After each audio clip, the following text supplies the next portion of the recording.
اللہ الرحمن الرحیم۔ السلام علیکم۔ غسل کے دوران مدینہ کی عورت نے مردہ عورت کی ران پر ہاتھ رکھتے ہوئے یہ الفاظ کہے کہ اس عورت کے فلاں مرد کے ساتھ ناجائز تعلقات تھے۔ بس یہ بات کہنا تھا کہ اللہ تعالیٰ نے اپنی ڈھیل دی ہوئی رسی کھینچ دی۔ اس عورت کا انتقال مدینہ کی ایک بستی میں ہوا تھا، اور غسل کے دوران جو ہی غسل دینے والی عورت نے مندرجہ بالا الفاظ کہے تو اس کا ہاتھ میت کی ران کے ساتھ چپک گیا۔ چپکنے کی قوت اس قدر تھی کہ وہ عورت اپنا ہاتھ کھینچتی رہی تو میت گھسیٹتی تھی مگر ہاتھ نہ چھوٹتا تھا۔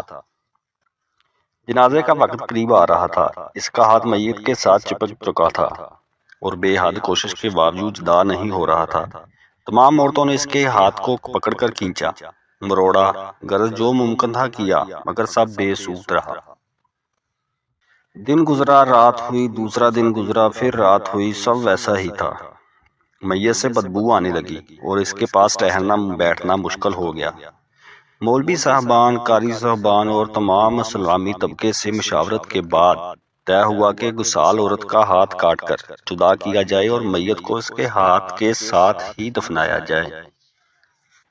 مگر اس فیصلے کو گسال عورت اور اس کے خاندان نے یہ کہہ کر رد کر دیا کہ ہم اپنے خاندان کی عورت کو معذور نہیں کر سکتے، لہٰذا ہمیں یہ فیصلہ قبول نہیں۔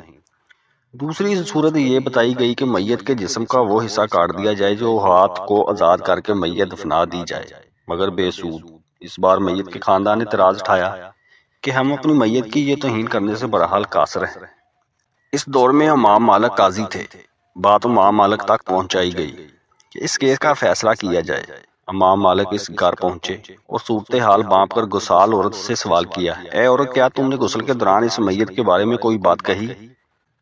گسال عورت نے سارا قصہ امام مالک کو سنایا اور بتایا کہ اس نے غسل کے دوران باقی عورتوں کو کہا کہ اس عورت کے فلاں مرد کے ساتھ ناجائز تعلقات تھے۔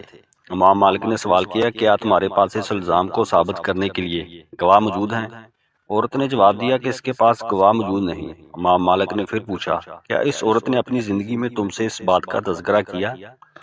جواب آیا، نہیں۔ امام مالک نے فوری حکم صادر کیا کہ اس گسال عورت نے چونکہ میت پر تہمت لگائی ہے، لہٰذا اس کو حد مقررہ کے مطابق 80 کوڑے لگائے جائیں۔ حکم کی تعمیل کی گئی اور 70 بھی نہیں، 75 بھی نہیں، 79 بھی نہیں، پورے 80 کوڑے مارنے کے بعد اس عورت کا ہاتھ میت سے الگ ہوا۔ آج ہم تہمت لگاتے وقت ذرا بھی نہیں سوچتے۔ استغفر اللہ۔